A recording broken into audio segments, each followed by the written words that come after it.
Grand world फुकॉक व्हिएतनाममधील फुकॉक बेटावर स्थित एक भव्य करमणूक आणि पर्यटन स्थळ आहे. कधीही न झोपणारे शहर, द सिम्पलेस्ट सिटी म्हणून ओळखले जाणारे हे ठिकाण इटलीच्या व्हेनिस शहरासारखे डिझाईन केलेले आहे. येथे 24 तास चालणारे उत्सव, रेस्टॉरंट आणि शॉपिंग मॉलचे आकर्षण आहे. व्हेनिसचा अनुभव. येथे फिरण्यासाठी इटलीसारख्या लाकडी गंडोला बोटची पण सोय करण्यात आलेली आहे. आता ही जी भव्य इमारत तुम्हाला दिसतीये ती आहे bamboo legend, bamboo building. A monumental structure crafted from 42,000 bamboo trees designed to symbolize the Vietnamese soul.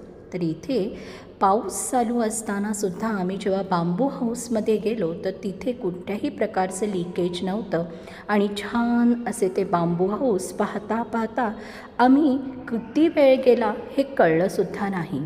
तरी हे बांबू हाऊस बरेच मोठे आहे, पण व्हिडिओमध्ये आपण एवढे सगळे कॅच करू शकत नाही. तर जे काही माझ्याच्यानी कॅच करता आलं, व्हिडिओमध्ये फिल्म करता आलं ते सगळं मी केलेलं आहे. तर हे जे बांबू हाऊस बनवायला 2 वर्ष लागली आणि अतिशय सुंदर, कल्पक आणि आर्किटेक्चरचा एक ग्रेट नमुना आपल्याला इथे पाहायला मिळतो. That is called as a bamboo building or bamboo legend. सांगा बरं, तुम्हाला बांबू बिल्डिंग आवडली का? इथे जेव्हा आपण येतो तेव्हा प्रत्यक्ष पाहण्याचा जो अनुभव असतो तो खूप अविस्मरणीय असतो, जो आपल्याला व्हिडिओमध्ये इतका क्लिअरिटी दिसून येत नाही. प्रचंड मोठे असे हे बांबू हाऊस आहे आणि हे पूर्ण बांबू हाऊस बांबूच्या काड्यांपासून बनवण्यात आलेले आहे. कोणत्याही दुसऱ्या मटेरियलचा उपयोग करण्यात आलेला नाही. तर इथे थोडेफार फोटो आणि फिल्मिंग करून आम्ही पुढे बग्गीत बसलो आणि बग्गीत बसून आम्ही ह्या ग्रँड वर्ल्डची सैर करत होतो. पूर्ण आपण युरोपमध्ये आल्याचा फील होता. युरोपियन स्टाईलचे आपल्याला सगळी घरं पाहायला मिळत होती. इटली युरोपमध्ये एखाद्या स्ट्रीटमध्ये फिरतोय असाच पूर्ण अनुभव होता. आणि इकडचे जे काही दुकानं आहेत तीसुद्धा त्याच धर्तीवरती, इटली युरोपच्या धर्तीवरती कन्स्ट्रक्ट करण्यात आलेली आहे. पण ह्या टाऊनला घोस्ट टाऊन पण म्हणतात, कारण खाली सगळे रेस्टॉरंट जरी असले तरी वरच्या मजल्यावरती अजून तरी काही दिसत नाही आणि सगळी घरं बंदच दिसतात. तर हे एक तिकडचं ड्रॉबॅक म्हणता येईल आणि त्यामुळे अतिशय आकर्षक अशी सिटी असूनसुद्धा थोडी शांत वाटते. संध्याकाळच्या वेळेला ह्या ग्रँड वर्ल्डचे वैभव आणि सौंदर्य अतिशय खुलून उठते आणि जे लाईटिंग केलेलं आहे, जे डेकोरेशन आहे, हे पहा किती सुंदर बदक, आणि हे सगळं पाहता पाहता आपलं मन आनंदित होते, रोमांचित होते आणि वाटते की इथेच पाहतच राहावे. जिथे पाहावे तिथे आपल्याला युरोप आणि अमेरिकेमध्ये, स्पेशली इटलीमध्ये आल्याचा फील होतो. तर ह्या ग्रँड वर्ल्डची जी एंट्री आहे ती फ्री आहे.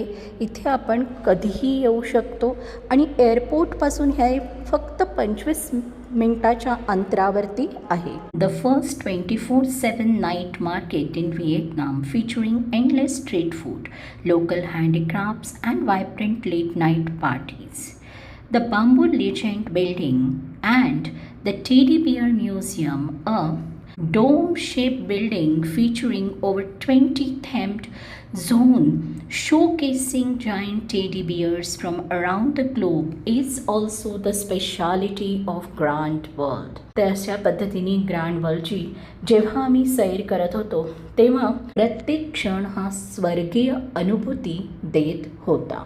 मी गेले होतो तेव्हा संध्याकाळची वेळ होती, त्यामुळे पूर्ण ग्रँड वर्ल्डची सैर झाल्यावरती आम्ही गेलो डिनरला. डिनर आम्ही इंडियन रेस्टॉरंटमध्ये केला आणि इंडियन रेस्टॉरंटमध्ये इथे खूप चांगल्या प्रकारचे इंडियन फूड मिळते. टेस्टवाईज अँड बाकी त्यांचे प्रिपरेशन्स हे खूप सुंदर होते. तर असा छानसा डिनर आम्ही घेतला. जेव्हा आम्ही डिनर करत होतो तेव्हा बाहेर खूप जोरात पाऊस होता, पण जसा आमचा डिनर झाला पाऊस थांबला होता आणि मग आम्ही विचार केला की आम्ही जो मध्ये लेक आहे त्या लेकला एक चक्कर मारावी आणि ब्रिजवरून वॉक करावे आणि गंडोला राईड एक्सपिरियन्स करावी. तर जसं आमचं लंच झालं आम्ही निघालो लेककडे. लेकचा आम्ही पूर्ण राऊंड मारला. त्याचप्रमाणे आम्ही गंडोला राईड केली. तर इथे इटलीसारखी गंडोला राईड आपल्याला करायला मिळते आणि आपल्याला एक वेनिसचा फील येतो. आणि हे सगळा अनुभव झाल्यावरती आम्ही रात्रीच्या वेळेस हॉटेलला रिटर्न झालो. तर हा ग्रँड वर्ल्डचा जो परिसर आहे हा तुम्ही लेक परिसर पाहू शकता. किती सुंदर आणि मनमोहक दिसतोय. हा पूर्ण परिसर हा लेक परिसर आहे, तुम्हाला दिसत आहे. हे तिकडचं मोठा स्क्वेअर आहे आणि हे लेकमध्ये उडणारे कारंजे आहेत. खूप मोठे मोठे कारंजे आणि वेगवेगळ्या कलर्सचे खूप सुंदर अशा मूर्ती आहेत. आणि इथे तुम्ही गंडोलाच पाहू शकता. आणि हा एक ब्युटिफुल असा इटली स्टाईल ब्रिज. ते एकूणच ही जे ग्रँड वर्ल्ड बनवले आहे त्याचा थीमच आहे इटली स्टाईल. आणि त्यामुळे पूर्ण युरोपियन फील येते. आणि ह्या सगळ्या अनुभवाला मनात साठवून आम्हाला इतकं मंत्रमुग्ध व्हायला झाले की ते शब्दात वर्णन करू शकत नाही. आणि इथे तुम्हाला जे पिक्चर्स दिसतात ते त्याच्यापेक्षा प्रत्यक्षात खूप काही जास्त आहे. थँक्यू.